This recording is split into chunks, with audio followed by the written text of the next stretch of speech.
Hello, community of grace. This is Gerard Lowry sharing today's pastor's note. The first pastor's note for the new year 2014. In this year 2014, I'm going to add a new practice of doing a daily devotional. Now, I've always done a daily devotional. I've always tried to do a daily devotional each morning. But this year I'm going to try a new practice, which is reading the hymnal or using the hymnal as a daily devotional. Last year I had an opportunity to go to the worship conference, the hymnal launch here in Salt Lake. It was the launch of the new Presbyterian hymnal called Glory to God. And one of the things that they mentioned during the conference was that you can use the hymnal as a daily devotional. And I'm going to try to do that this year, each day, moving to the next song and reading at least one verse of the song and using that as kind of the focus for the day's devotional. Today I'm on day 23, which is probably the day that you'll be viewing this video note. And the song today is hymn number 23, God, You Spin the Whirling Planets. The hymnal says that this song was written, or the text was written in 1979 for the National Meeting of United Presbyterian Women. The first verse of this song says, God, you spin the whirling planets, fill the seas and spread the plain, mold the mountains, fashion blossoms, call forth sunshine, wind, and rain.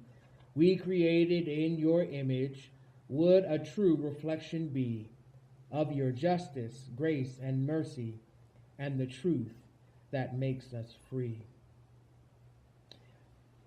Clearly, this song is talking about the power of God as God created the heavens and the earth, as God brought forth creation, and just the sheer power of God to do that. But in this song, I also hear the songwriter claiming that we can somehow tie into or tap into that same power.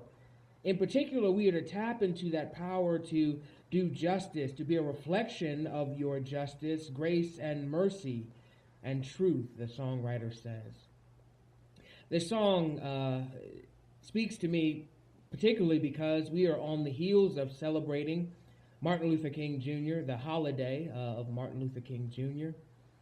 And so to understand that we are connected to, that we are tied to, that we can tap into the power of God to bring about justice, to be a part of God's grace and God's mercy. I think that is a powerful statement for us as believers.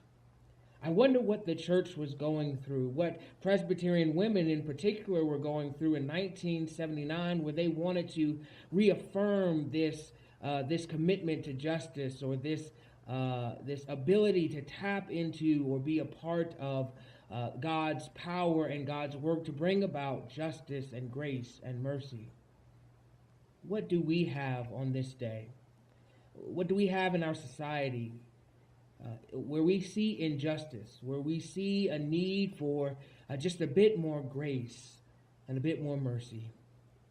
We, followers, believers of Jesus Christ, as the songwriter declares, have the opportunity to tap into the same power that God used to create the planets, the earth, to bring about justice, to be a part of God's grace, to be active in pursuing mercy and truth.